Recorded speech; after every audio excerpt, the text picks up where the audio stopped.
श्रीमान संजय जी सरिता जी बिलाला। नमोस्तु गुरुदेव, नमोस्तु महाराज, नमोस्तु महाराज। महाराज जी, धार्मिक कार्य और सामाजिक कार्य करते समय जो उन कार्यों के लिए समय देना पड़ता है, उसकी वजह से मन में हमेशा भय रहता है, कहीं व्यापार का नुकसान होने का डर लगा रहता है, क्योंकि व्यापार में फिर पूरा समय नहीं दे पाते हैं। तो कृपया मार्गदर्शन करें। देखो, बात ऐसी है, व्यापार में ध्यान देना प्राथमिकता होनी चाहिए, लेकिन धार्मिक और सामाजिक कार्य पर भी हमारा ध्यान होना चाहिए। जब तक धार्मिक और सामाजिक कार्यों की गतिविधि चलते रहेगी तभी तक सब कुछ ठीक होगा। इसलिए धार्मिक सामाजिक गतिविधियों को हमें निरंतर गति देनी चाहिए, उसमें कोई कोर कसर नहीं छोड़ना चाहिए। अब रहा सवाल व्यापार के प्रभावित होने का, तो अपना सिस्टम इस तरीके का बना लीजिए कि व्यापार भी चलता रहे और हमारे काम भी चलते रहे। और जिन लोगों को व्यापार में बहुत व्यस्तता है, समय नहीं दे सकते हैं, तो जो धार्मिक सामाजिक कार्यों में अपना समय देते हैं उनके पीछे अपना हाथ रख देना चाहिए, काम हो जाए। अंकिता जी परिवार में, उसके बाद तैयार रहेंगे श्रीमान वीरेंद्र जी संगीता जी जैन परिवार।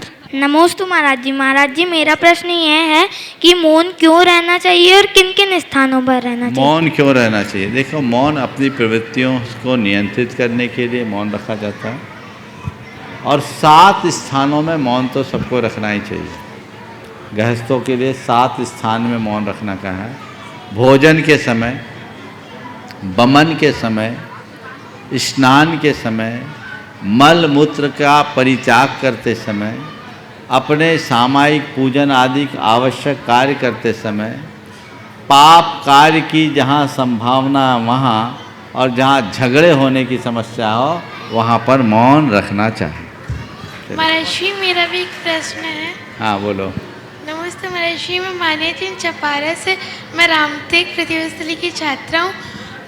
महर्षि, सम्य शिखर जी से 20 तीर्थंकर मोक्ष गए, वे इतने ऊंचे पर्वत से मोक्ष क्यों गए, तथा आप शिखर जी की महिमा बताइए। हाँ, 20 तीर्थंकर शिखर जी से मोक्ष क्यों गए? नीचे से चले जाते तो हम लोग कितना ईजी हो जाता, चलना नहीं पड़ता। ध्यान रखो, तीर्थंकर मोक्ष पर्वतों से इसीलिए गए कि हम सबको इस बात का आभास रहे कि अपना कल्याण करना होगा तो तपना होगा। समझ गए? तपस्या करनी होगी। तुम्हारे सवाल को एक दूसरे सवाल से जोड़ करके मैं बात करता हूँ। मुझसे एक बार किसी ने पूछा कि जैनों के तीर्थ ज़्यादातर पर्वतों पर हैं और वैष्णव तीर्थ प्रायः नदियों के किनारे हैं, इसकी वजह क्या है? मैंने कहा, जैन साधना ज्ञान प्रधान साधना है और वैष्णव साधना भक्ति प्रधान साधना है। ज्ञान में अपना उत्कर्ष करना पड़ता है, खुद अपना मार्ग बनाना पड़ता है, तो हमें आगे बढ़ना है तो खुद को ऊंचा उठाना होगा। इसलिए पर्वतों के शिखर पर हमारे तीर्थ बने।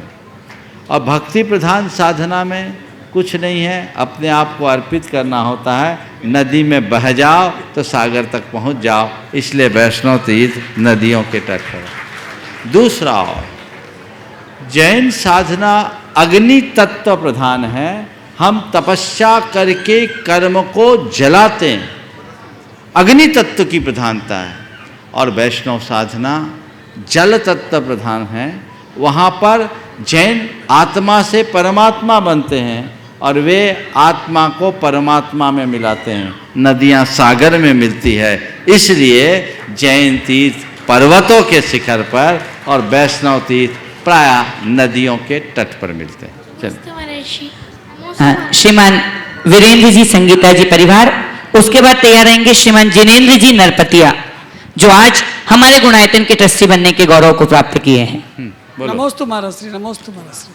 महाराष्ट्री, ये भौतिक युग में देखने में आता है कि कोई भी माता पिता अपने बच्चे को सर्वस्व देने के लिए तैयार रहते हैं, वही बच्चा बड़े होकर के अपने माता पिता से सब कुछ लेने के लिए तैयार रहता है। ऐसा क्यों होता है? ये तो समझने की, ये समझ जाओ तो फिर समझ में आ जाएगा। इसलिए ये तय मान करके चलना, बच्चे तुमसे ले ही लेंगे, तुम चाहे कितना दो या ना दो। इसलिए क्या करो, एक सीधा सा फार्मूला देता हूँ, जितना बच्चों के हक का है उतना दे दो, बाकी अपने साथ बचाकर ऐसी व्यवस्था कर लो कि साथ में लेके जा सको। समझ गए, छोड़ने का काम नहीं है। चलिए ओम। जिनेंद्र जी नरपतिया जी हमारे बीच, उसके बाद तैयार रहेंगे अमन जैन, श्री प्रमाण सागर सेवा संघ ललितपुर। नमोस्तु नमोस्तु नमोस्तु गुरुदेव। गुरुदेव, मैं पूछना चाह रहा था कि मेरा पूजा पाठ में मन थोड़ा कम लगता है, मगर मंदिर के जीर्णोद्धार, मंदिर की आय इनकम बढ़ाने में, डेवलपमेंट में, इन चीज़ों बहुत ज़्यादा इंटरेस्ट रहता है। तो क्या ये सही है? देखिए, पूजा पाठ और मंदिर का रख रखाव, इनमें अंतर क्या है? मंदिर का रख रखाव भी एक प्रकार का धर्म ध्यान है, इसलिए जो लोग मंदिर का रख रखाव करते हैं वे अपने मन में ऐसी हीनता न लाएं कि मुझसे धर्म नहीं होता। अगर मंदिर का रख रखाव ही नहीं होगा तो धर्म कैसे होगा? हमारे शास्त्रों में धर्मायतनों की रक्षा और संरक्षण को साता, वेदनी और देवायु के आश्रव का कारण निरूपित किया है।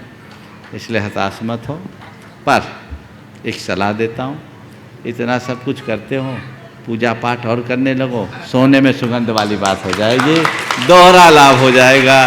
जब रख रखाव ही कर रहे हो, भगवान की शरण में जा रहे हो, तो थोड़ा भगवान से अपनी ओर नेह लगा लो, भगवान से वार्ता भी तो करना शुरू करो। पूजा और क्या है? भगवान के साथ किया जाने वाला आंतरिक संवाद, वो संवाद जुड़ जाए, आनंद के साथ करो, भले एक पूजा करो, शुरू करो।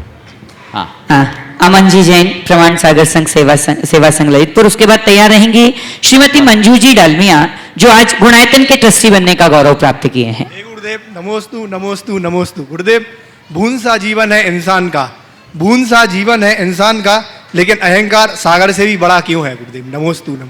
फूल सा भून धूल सा जीवन है भून सा जीवन है इंसान का, लेकिन अहंकार सागर से भी बड़ा क्यों है? इसको सुधार लो, धूल सा जीवन है, बूंद बोलो। हाँ, बूंद सा जीवन है इंसान का, पर अहंकार सागर से भी बड़ा क्यों है? बस यही तो पता है कि बूंद को अपनी औकात का पता नहीं है। जिस दिन बूंद को अपनी औकात का पता लग जाए, उसका अहंकार अपने आप विनष्ट हो जाए। हाँ, श्रीमती मंजू जी डालमिया, ट्रस्टी गुणायतन। उसके बाद तैयार रहेंगी श्रीमती अनीता जी सेठी। नमोस्तु महाराज जी, नमोस्तु महाराज जी, काल नमोस्तु महाराज जी। मेरी शंका है कि जब इंसान के ऊपर, स्वयं के ऊपर अगर कोई वियोग की विपत्ति आ जाए तो अपने मन को धीरज कैसे दे? बहुत अच्छी बात। ये विपत्ति तो आजकल सबके साथ जुड़ी है। वियोग की विपत्ति आने पर अपने मन को कैसे नियंत्रित करें? देखिए, संयोगों की नश्वरता का चिंतन करें, जीवन की भगवंता का चिंतन करें। ये सोचे संयोग वियोग में है, आज है कल रहे न रहे, जीवन आना जाना है, ये पल पल बदलता रहता है। ये तो सबके साथ है।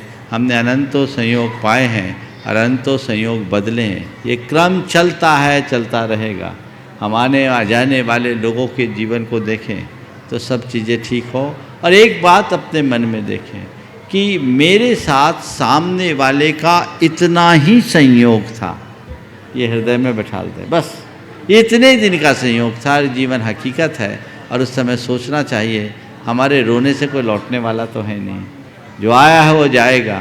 हमने तो बचपन से ही सुना है, सीखा है, राजा राणा छत्रपति हाथ इनके असवार, मरना सबको एक दिन, अपनी अपनी बार। तो बारी आएगी और बारी आने पर सब अपने आप जीवन का क्रम बनता और बदलता है। इसलिए बारी आई है, चला गया, मेरा इतना ही संयोग था। और एक वाक्य को अपने जीवन का बोध वाक्य बना ले, संयोग वियोग मैं है। क्या? संयोग वियोग मैं है। यदि ये बात बैठ जाएगी तो सब बातें अपने आप समाहित हो जाएगी। व्रती श्रावक नगर कोलकाता से श्रीमान कल्याण जी झांझरी, श्रीमती सुलोचना जी झांझरी हैं। मैं उनसे निवेदन कर रहा हूं आज के अगले प्रश्न के लिए। और उसके बाद तैयार रहेंगे श्री अनामिका जी पथरिया। प्रश्न मेरा यह है कि जैसे मुझे शंका हो रही है कि जैसे निगोदिया जीव हैं और उसमें उसको एकेंद्रीय जीव क्यों नहीं बोला जाता है? निगोदी, क्योंकि वो वनस्पति का एक जीव है, तो वो वनस्पति का एक जीव है, तो एकेंद्रीय जीव में क्यों नहीं आता? महाराज जी ये थोड़ा बताइए। हेलो। ओम। देखिए, निगोदिया जीव को एकेंद्रीय जीव क्यों नहीं कहा जाता? निगोदिया एकेंद्री है, पर एकेंद्री मात्र निगोदिया नहीं है। निगोदिया एक प्रकार की काय है। इंद्री की अपेक्षा से तो निगोदिया को एकेंद्री ही कहेंगे, लेकिन एकेंद्रियों में भी एक ऐसे विशेष जीव जो एक साथ अनंत एक ही शरीर में रहते हैं, वो निगोदिया है। इसे प्रायः साधारण वनस्पति के भेद के रूप में लिया जाता है, पर वह भी वनस्पतियों में हटकर है, इसलिए उनको एक अलग संज्ञा दी गई। तो बोल गए कि आचार्य जी का प्रखर वक्ता तो आप ही हैं, और उसमें भी इनका जब बचपन में नाम क्या था, नाम था नवीन। नवीन नाम, एक नवीन कार्य भी करने जा रहे हैं ये। आज हमने जो कार्य देखा एक अद्भुत कार्य है, और किस कार्य से कैसे कर रहे हैं, नाम भी इनका प्रमाण रखा गया। प्रमाण के द्वारा सारा कार्य करने के लिए इन्हें इतना अद्भुत कार्य चालू किया कि देखते ही बहुत विशाल आ रही है। महाराज श्री, मेरा क्वेश्चन है, गुणस्थान भय 7 होते हैं, गुणस्थान के हिसाब से कितने भय किसको रहते हैं? भय और एक देखिए एक है जीव द्रव्य ज्यादा है कि पुद्गल द्रव्य ज्यादा है? पहले सवाल का उत्तर दे दो। देखिए, भय एक मानवीय दुर्बलता है, और ऐसे देखा जाए तो भय संज्ञा अष्टम गुणस्थान तक है। मैथुन 9 में भय अष्टम तक, भय संज्ञा अष्टम गुणस्थान तक, आहार संज्ञा 6ठे तक, भय संज्ञा अष्टम तक, मैथुन संज्ञा 9वें तक, और परिग्रह संज्ञा 10वें तक। लेकिन भय व्यक्त विकार के रूप में 6ठे गुणस्थान तक होता है। सम्यक दृष्टि को भी भय होता है, वो भय मुक्त नहीं होता। हाँ, क्षयिक सम्यक दृष्टि को भी होता है, लेकिन वो भय होता है, भयातुर नहीं होता। भय होना और भयातुर होना, इसमें बड़ा अंतर है। सतर्कता अपनाना, सजग रहना, ये भी एक प्रकार का भय है जो हमें सावधान करता है। लेकिन किसी वास्तविक और काल्पनिक भयजन्य परिस्थिति के निर्मित होने से घबरा जाना भयातुरता है। वो घबराता नहीं है, पर ऐसा नहीं है कि आंख मूंद करके चलता है, निडर होता है, मदोन्मत्त सामने हाथी आ रहा है कि हमको कोई भय नहीं। सम्यक दृष्टि तो सत्य भय विप्रमुख का होता है।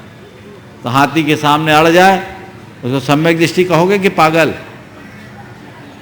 बोलो, सामने से मदोन्मत्त हाथी है और वो सम्यक दृष्टि जीव है, उस हाथी को देख करके बचने के लिए साइड होगा कि नहीं? तो डर गया इसलिए हुआ। अभी कुछ लोगों ने बोला, हम लोगों ने कोरोना से बचने के लिए लोगों को प्रेरणा दी कि भैया मास्क लगाओ, गाइडलाइन का पालन करो, थोड़ी सी दूरी बना करके चलो, हिफाजत रखो। तो एक साहब ने आके मुझसे ही कहा, महाराज जी सम्यक दृष्टि तो सत्य भय से मुक्त होता, आपको कोरोना से क्या डरना? हम बोले इसका मतलब सम्यक दृष्टि ऐसा निडर होता है कि जहर भी पी ले। ये सब पागलपन की पहचान है।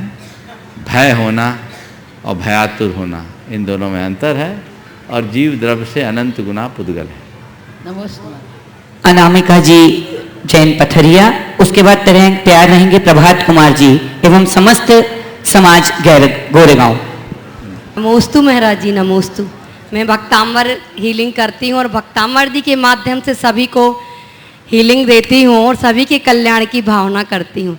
लेकिन महाराज जी, मेरा प्रश्न यह है कि चिंतामणि पारसनाथ भगवान के ऊपर इतने उपसर्ग सहन किए उन्होंने 10 भाव तक, लेकिन उनके अंदर ऐसी क्षमता आई, हमारे अंदर ऐसी क्षमता कब आएगी? सब मुझसे पूछते हैं, तो मैंने कहा महाराज जी से जिज्ञासा समाप्त। बस पारसनाथ को भजने लगो,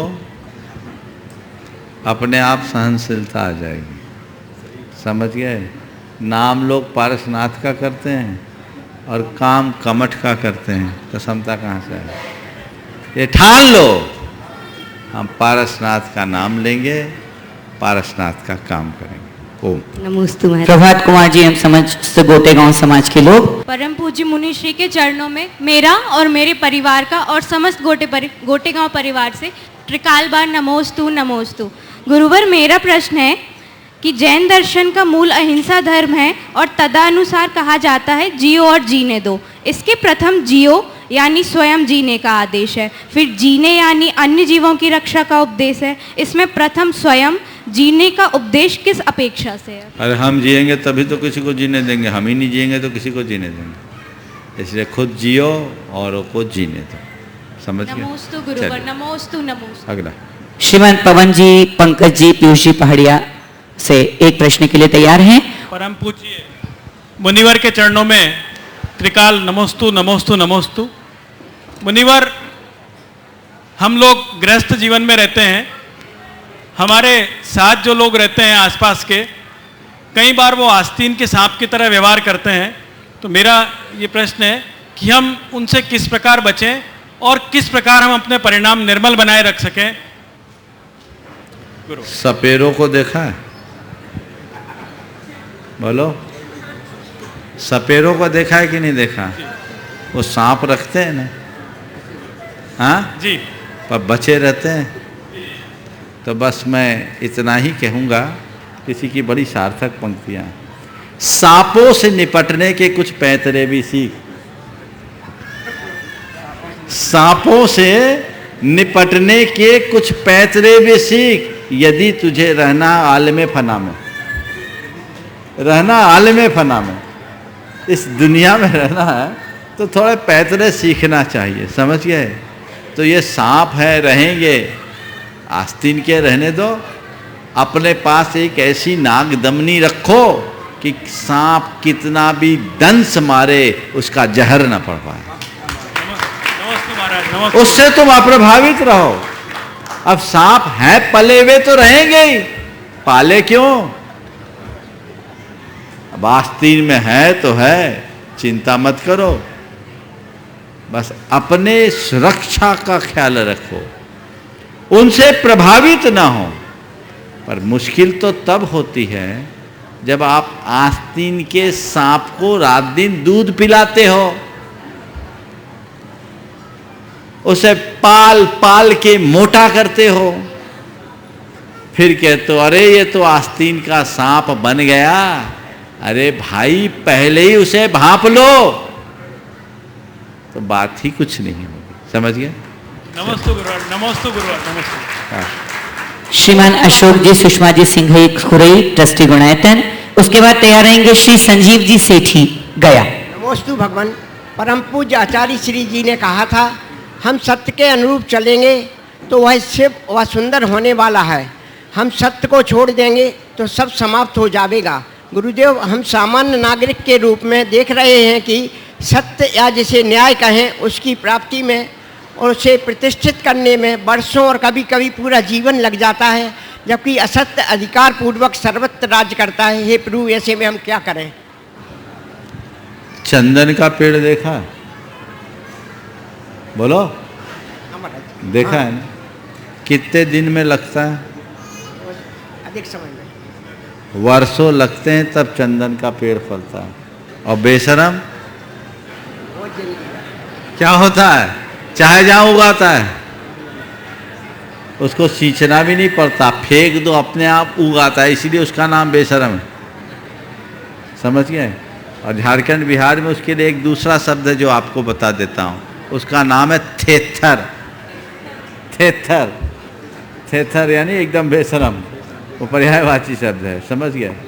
तो बेशरम का पेड़ चाहे जहाँ पनपता है, तो मैं वैसे इतना ही कहूँगा, शत चंदन का पेड़ है जो समय पर फलता है, और असत्य बेशरम है, चाहे जहाँ पसर जाता है, फैलने दो। श्रीमान संजीव जी सेठी, गया परिवार तैयार है। नमोस्तु नमोस्तु। महाराज श्री, मेरी पुत्र बधू जो है ना, वो प्रश्न पूछिए महाराज। हाँ बोलो। गुरुदेव के चरणों में मेरे और मेरे परिवार की तरफ से त्रिकाल बार नमोस्तु नमोस्तु नमोस्तु। महाराज जी, मेरा प्रश्न है, शंका है कि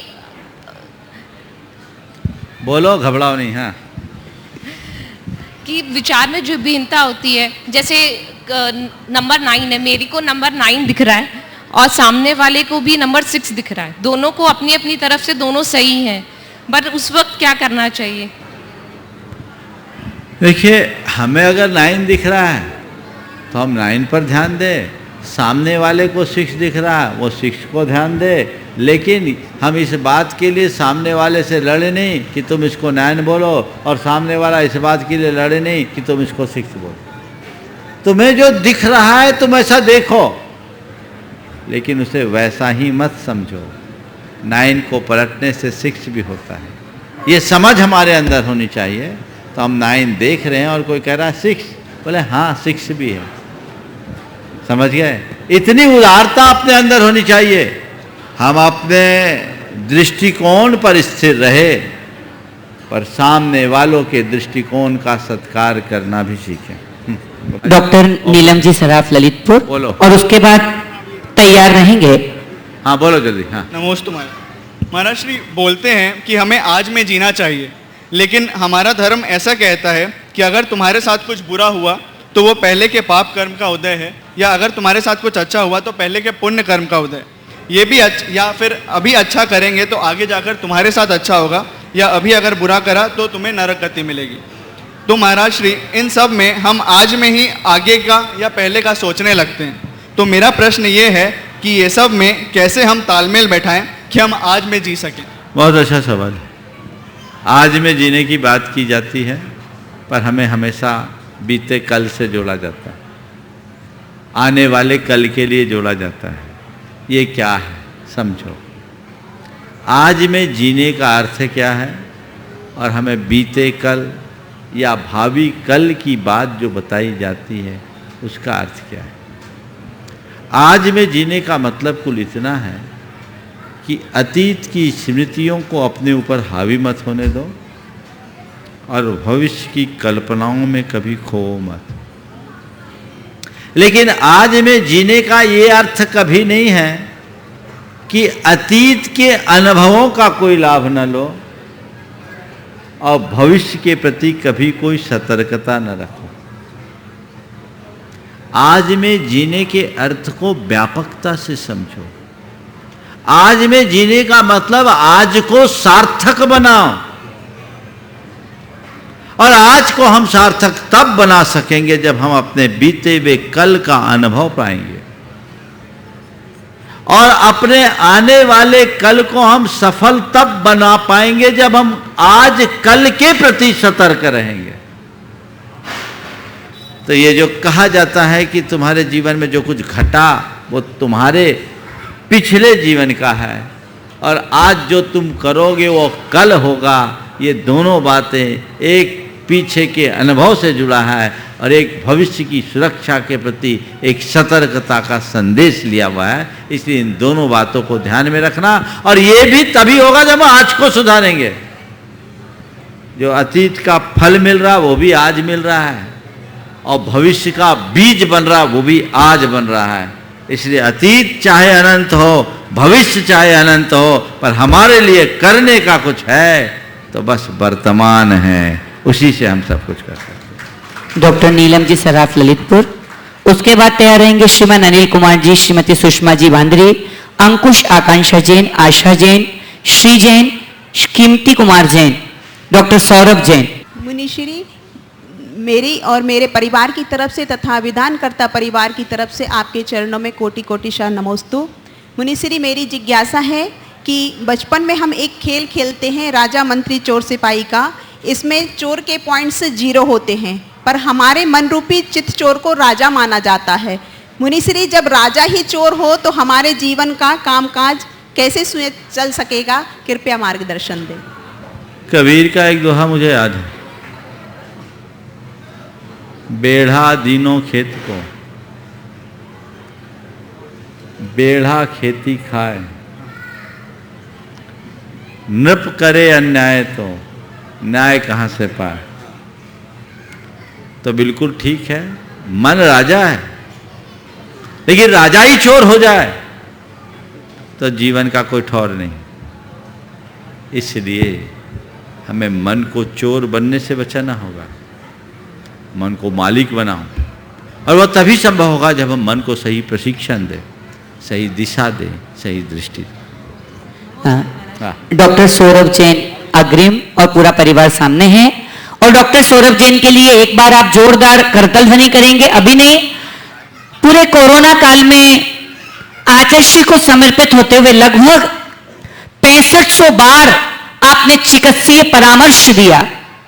बहुत सुंदर सुंदर परामर्श आपके द्वारा दिए गए, और सबसे महत्वपूर्ण बात है कि चिकित्सीय परामर्श की जो फीस थी वो फीस थी कि नियम, एक कोई भी छोटा सा अपने सामर्थ्य के अनुसार नियम ले लें। ये बहुत बड़ी, अपने आप में बहुत बड़ी एक प्रेरणा है हम सबके लिए। वो एक चीज भेंट करेंगे, ले आओ। और वो आचार्य श्री के अनिल जी समर्पित, अनिल जी एक आचार्य श्री के भगवान महावीर के 26वें निर्वाण महोत्सव पर जन्म कल्याणक पर उन्होंने एक थीम बनाई है। रमेश कुमार जी जैन ने उसको बनाया है, नागपुर वालों ने जोरदार तालियों के साथ। वे गुणायतन के ट्रस्टी हैं। देखिए, रमेश जी ने जो चीज़ आप सबके बीच प्रस्तुत की है, यह इनकी कल्पनाशील मस्तिष्क की उपज है। भगवान महावीर के 25वें निर्वाण महोत्सव के अवसर पर भारत सरकार ने कुछ सिक्के जारी किए थे, उसमें 5 रुपए के भी सिक्के थे। इन्होंने 5 रुपए के सिक्के से ये जैन प्रतीक को बनाकर यहाँ अर्पित किया है। हाँ, अनेक स्थानों में उसे रखा है, आज ये यहाँ समर्पित कर रहे हैं। बहुत बहुत आशीर्वाद। डॉक्टर अंकित जैन प्रश्न पूछ रहे हैं, और उनके बाद तैयार रहेंगे गुणायतन के ट्रस्टी श्रीमती महिमा जी, श्रीमती छाया जी लोहाड़िया और श्रीमती आशा जी कासलीवाल, हैदराबाद। बोलो श्री शांतिनाथ भगवान की जय। गुणायतन प्रणेता श्री प्रमाण सागर जी महाराज की जय। नमोस्तु गुरुवर, नमोस्तु गुरुवर, नमोस्तु गुरुवर। हे गुरुवर, मेरा प्रश्न है कि धार्मिक क्रियाओं के 2 पहलू होते हैं। एक पहलू होता है कि हम गए और हमने अभिषेक भगवान का बहुमान से किया, पूजा बहुमान से करी, क्योंकि आपके द्वारा बताया गया है तो हम उसमें बहुमान कर लेते हैं कि किस अच्छे से, कितने अच्छे ढंग से हमें करना है। लेकिन दूसरा पहलू ये भी है मुनिवर कि जब हम मंदिर से आते हैं तो हम मंदिर से आते हैं तो कभी हम भगवान को पीठ दिखा के आ जाते हैं, कभी हम मंदिर में वार्तालाप करते हैं भक्त श्री जी के सामने, तो और कभी हम मंदिर में श्री जी के सामने ही द्रव्य धोने लगते हैं। तो मेरा ये आपसे, देखिए, बहुत अच्छी बात कही है। कुछ दिन पहले भी इस तरह का भाव आया था। हमें मंदिर में जाने के बाद भगवान की आसाधना से बचना चाहिए, और भगवान को पीठ नहीं दिखाना चाहिए, थोड़ा क्रॉस होके आना चाहिए। और वैसी कोई क्रिया 84 आसाधनाएँ मंदिर की बताई है, उनसे बचना चाहिए। उसमें एक आसाधना है, मंदिर में दीवार से टिक करके भी नहीं बैठना चाहिए। अब तो आप लोग बिना कुर्सी के नहीं बैठ पाते हैं, उसमें भी टिक जाते, पाँव पसार लेते हैं। इसलिए कायदे से मंदिर में कुर्सी की जगह मुड्ढे का प्रयोग करना चाहिए, जहाँ टिकने की व्यवस्था ना हो। जम्हाई लेना, दीवार से टिकना, बातें करना, ये सब जिनेंद्र देव की आसाधना है और पाप बंध के कारण है, इनसे बचना चाहिए। महाराज जी, मंदिर में बातचीत करने से बोल तो दिया, बोल दिया, आगे चलो। हाँ हाँ, बोलो। श्रीमती महिमा जी ट्रस्टी गुणायतन, श्रीमती छाया जी, सुभाष जी लोहाड़े, आशा जी कासलीवाल, हैदराबाद तैयार है। उसके बाद तैयार रहेंगे हमारे शिरोमणि संरक्षक श्रीमान अनिल जी बड़जात्या, कोलकाता। नमोस्तु महाराज जी, नमोस्तु नमोस्तु। हैदराबाद के लोहाड़े परिवार की तरफ से, हैदराबाद के वासियों की तरफ से नमोस्तु। मेरा ये प्रश्न है, गुरुदेव, कोटि कोटि नमन। गुरुदेव, धर्म की सरल परिभाषा तो वस्तु का स्वभाव ही धर्म है, और श्रावक के 6 आवश्यक भी क्या धर्म के ही विभिन्न रूप है। एवं गौशाला, शांति धारा, मंदिर निर्माण में सहयोग देना क्या कहलाता है? कृपया समाधान करें। धर्म के सही मायने क्या है? देखिए, धर्म बिल्कुल सही कहा, वस्तु का स्वरूप धर्म है। लेकिन हमारी जितनी भी आपने भी चर्चा की, मंदिर निर्माण, गौशाला और अन्य तरह के कार्य, ये क्या है? ये धर्म के अंग है, ये धर्माचरण है, जहाँ आकर हम वस्तु के स्वभाव को पहचान सके, वस्तु के स्वरूप को जान सके, वो धर्म है।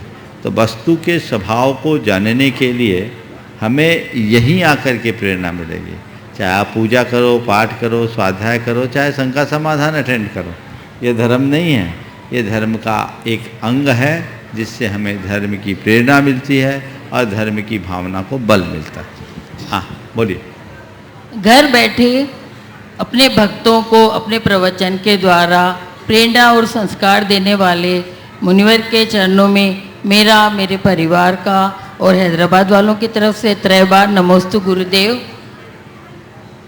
गुरुदेव कहते हैं कि बिन गुरु ज्ञान कहाँ से पाऊँ, तो कहते हैं जीवन में एक गुरु का होना जरूरी है, लेकिन मुझे ऐसा लगता है कि हमारे जीवन में ऐसी क्या प्रायोरिटीज़, मुझे हिंदी में नहीं आता बोलना, क्या प्रायोरिटीज़ होना चाहिए जिससे हम हमारे गुरु का चयन कर सके कि वो हमें मार्गदर्शन में दे सकें।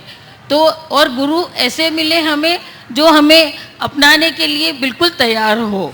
हमारे में ऐसी क्या प्रायोरिटीज़ होना चाहिए ताकि हमें गुरु मिले? देखिए बात सही है कि बिना गुरु के जीवन तरता नहीं, और गुरु तो होना ही चाहिए। जैसे आपका एक फैमिली डॉक्टर होता है, आपका एक लीगल एडवाइज़र होता है, वैसे ही जीवन का एक आध्यात्मिक मार्गदर्शक भी होना चाहिए, और वह केवल गुरु हो सकता है। अब सवाल है गुरु के चुनाव का, किसे गुरु के रूप में चुने। जिसके अंदर गुरुत्व की आभा दिखती हो उसे ही गुरु के रूप में चुनना चाहिए। अगर आप किसी को आध्यात्मिक पथ का प्रदर्शक मानते हो तो ये देखो कि जिस अध्यात्म की पिपासा लेकर हम उनकी शरण गह रहे हैं वो उनमें है या नहीं।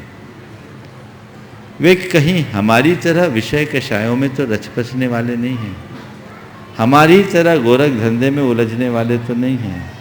यदि वो उससे रहित है तो वो मेरे गुरु होने लायक है।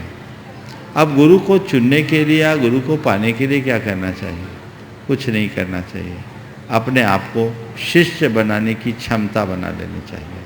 अगर हम शिष्य बन गए तो गुरु हमें अपने आप मिल जाएंगे। मुश्किल ये है कि लोग गुरु को खोजते हैं, शिष्य बन नहीं पाते। शिष्य तब बना जाता है जब गुरु को अपने जीवन आदर्श के रूप में हृदय में स्थापित कर ले। और जब हम गुरु को अपने जीवन आदर्श के रूप में हृदय स्थापित करते हैं और उन्हें ही अपना मार्गदर्शक और प्रेरक मान लेते हैं तो वे हमारी समस्त वृत्तियों और प्रवृत्तियों के नियंत्रक बन जाते हैं। उनके माध्यम से हमारे जीवन का पथ अपने आप प्रशस्त होने लगता है और हम अपने जीवन के क्रम को आगे बढ़ाने में समर्थ हो पाते हैं। तो वो भाव जिस दिन जग जाए समझ लेना हमने गुरु को पा लिया। नमोस्तु गुरुदेव। हाँ बोलो। नमोस्तु गुरुदेव। मैं हैदराबाद से महिमा जैन अपने पूरे परिवार की तरफ से आपको प्रणाम करती हूँ। ये क्वेश्चन मेरी बेटी की तरफ से है, वो 10 साल की है, उसका नाम आन्या जैन है। उसका ये पूछना है कि गॉड मतलब भगवान ने पूरा क्रिएट किया है वर्ल्ड को, यूनिवर्स को, हमको सबको, तो फिर डेथ क्यों ज़रूरी है? जहाँ भगवान क्रिएट करता है वही बहुत सुंदर सबसे यही हमें बच्चों को चीज़ें समझानी चाहिए और यहाँ हम लोग बच्चों को चीज़ें समझानी चाहिए और यहाँ हम लोग प्राय विफल हो जाते। भगवान ने संसार को बनाया ये धारणा ही ठीक नहीं। भगवान ने किसी को नहीं बनाया। ये जो क्रिएशन है ये एब एटर्नो है, इसे किसी ने बनाया नहीं, कोई इसका क्रिएटर नहीं है। ये अनादि से है, अनंत काल तक रहेगी। इसे कोई बदल नहीं सकता, इसे कोई बना नहीं सकता। हाँ, संसार में जितनी भी चीज़ें हैं उनका स्वभाव है उत्पत्ति, विनाश और स्थिरता। तो उत्पन्न होने के बाद विनष्ट होना और विनष्ट होने के बाद उत्पन्न और विनष्ट होने के बाद भी जो का तो बना रहना, ये स्वभाव है। और ये चीज़ें परिवर्तित स्वभाव से होती है, इसलिए जन्म मरण चलता रहता है। अब मैं आपसे कहता हूँ थोड़ी देर के लिए कल्पना करो, हम आप सब अमर होते तो दुनिया का क्या होता? नया जन्म होता रहता और हम अमर बने रहते हैं। अमर तो जान दो 400-500 वर्ष की उम्र हो और बाकी सब 25, 50, 60, 70 साल में जाते रहें तो हम घर में ही अजूबा बन जाते हैं। इसलिए प्रकृति है, रिफ्रेश करती है, चेंज ऑफ फॉर्मेशन है, समूल विनाश नहीं है। आत्मा का न जन्म है न मरण। जैसे कपड़े फटते हैं तो आप अपने कपड़े बदलते हैं, इसी तरह मृत्यु और कुछ नहीं, देह परिवर्तन की एक क्रिया है। हम अपने ऊपर के चोले को बदलते हैं, ये अनादि से है और अंत काल तक बना रहेगा। इसे कोई बदल नहीं सकता, इसे कोई बनाने वाला नहीं, इसे कोई मिटाने वाला नहीं। इस प्रकार आज के इस सत्र को परम पूज्य गुरुदेव के चरणों में नमन अर्पित करते हुए मैं यहीं पर विराम दे रहा हूँ। बोलिए परम पूज्य आचार्य गुरुवर श्री विद्यासागर जी महाराज जी की